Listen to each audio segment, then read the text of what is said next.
Credit કાર્ડનો ઉપયોગ કરનારા લોકો કંઈ પણ સમસ્યા હોય તો બેંકમાં જાય. બેંકમાં ક્રેડિટ કાર્ડ વિભાગમાં એ બેસેલા શખ્સ પાસે ફરિયાદ નોંધાવે. પણ અહીંયા જે આ શખ્સ બેઠો છે એ તમારી ફરિયાદ નોંધવાને સાથે તમારી સાથે છેતરપિંડી પણ આચરી શકે છે. જેતપુરની અંદર અનેક લોકોની આ મદદ લેવી મોંઘી પડી છે.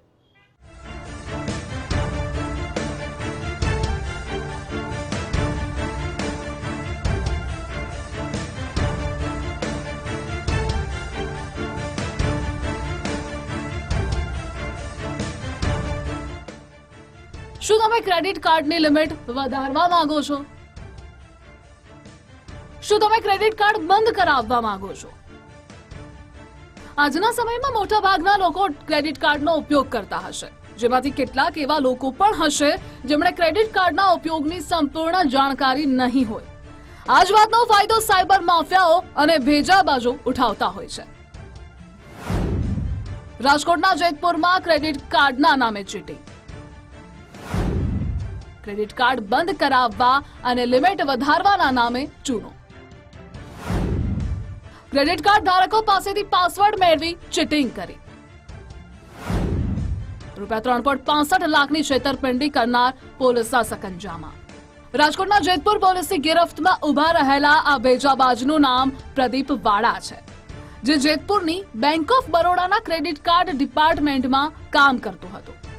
જેતપુરમાં રહેતા ફરિયાદી મહિલા બેંકમાં ક્રેડિટ કાર્ડ બંધ કરાવવા ગયા હતા અને ત્યારે પ્રોસેસ કરવાનું કહી મહિલાનો મોબાઈલ લઈ થોડા દિવસમાં ક્રેડિટ કાર્ડ બંધ થઈ જશે તેમ કહી મોબાઈલ પરત કરી દીધો. ત્યારબાદ બેંકમાંથી ક્રેડિટ કાર્ડનું બિલ ભરવાનો ફોન આવતા મહિલાને પોતાની સાથે છેતરપિંડી થયાની જાણ થઈ અને આવી રીતે જેતપુરમાં રહેતા અન્ય લોકોને પણ આ ભેજાબાજુએ ચૂનો લગાવ્યો હતો. તે પૈકી મહિલા સહિતના લોકોએ નોંધાવેલી ફરિયાદના આધારે પોલીસે પ્રદીપ વાળાને પકડી લીધો છે અને સહ આરોપીની શોધખોળ શરૂ કરી છે. ફરિયાદ આધારે તો હજી એક જ ફરિયાદીની આપણે ફરિયાદ લીધી છે, બાકીના શાહેદોમાં રાખ્યું છે, એટલે ટોટલ હજી આમાં આંકડો મેળવાઈ રહ્યો છે. હજી ફ્રોડની સંખ્યા વધશે.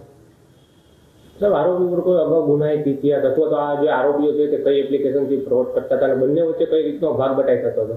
ના, મોબાઈલ એપ્લિકેશન તો ઓનલાઈન બેન્કિંગ માટેની જ હતી, પણ ખરેખર તો જે ગ્રાહકો પોતે ઓટીપી આપી દેતા હતા એને લીધે જ ગ્રાહકો એમને એમ કે ભાઈ આપ પોતે જ આના કર્મચારી છે એટલે એમના ઉપર ભરોસો રાખી અને એમને ઓટીપી આપી દેતા હતા. એના આધારે જે એના જ મોબાઈલ બેન્કિંગમાંથી એપ્લિકેશનમાંથી ઓટીપી જનરેટ થાય એટલે ઓટીપી નાખી અને ટ્રાન્ઝેક્શન કરતો હતો.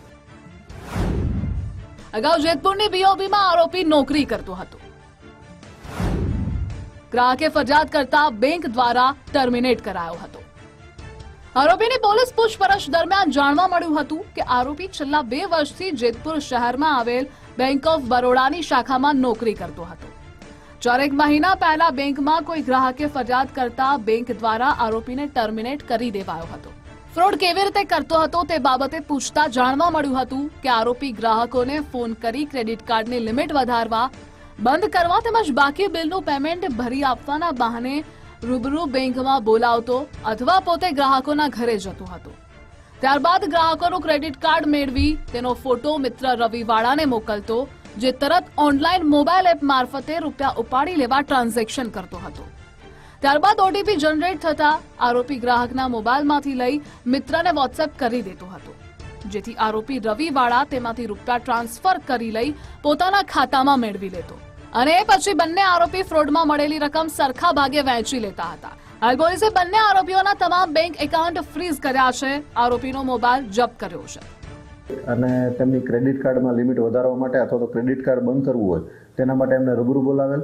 રૂબરૂ ના આવે તેમની પાસે જઈ અને એમને એપ્લિકેશનમાંથી જે ઓટીપી જનરેટ થાય પોતાની પાસે લઈ અને પોતાના મોબાઈલમાંથી મોબાઈલ બેન્કિંગથી એમણે ટ્રાન્ઝેક્શન છે તે કરી અને એમના મિત્રને આખી વિગત આપતો હતો.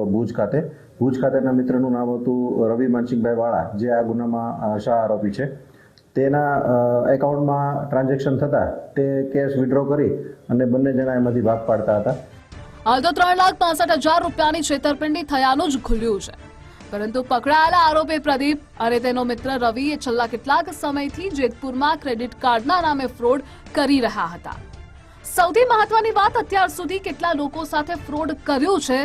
આ ગુનામાં ફરાર રવિને શોધવાની સાથે વધુ તપાસ તેજ કરવામાં આવી છે. હરેશ પાલિયા, ગુજરાત ફર્સ્ટ, જેતપુર.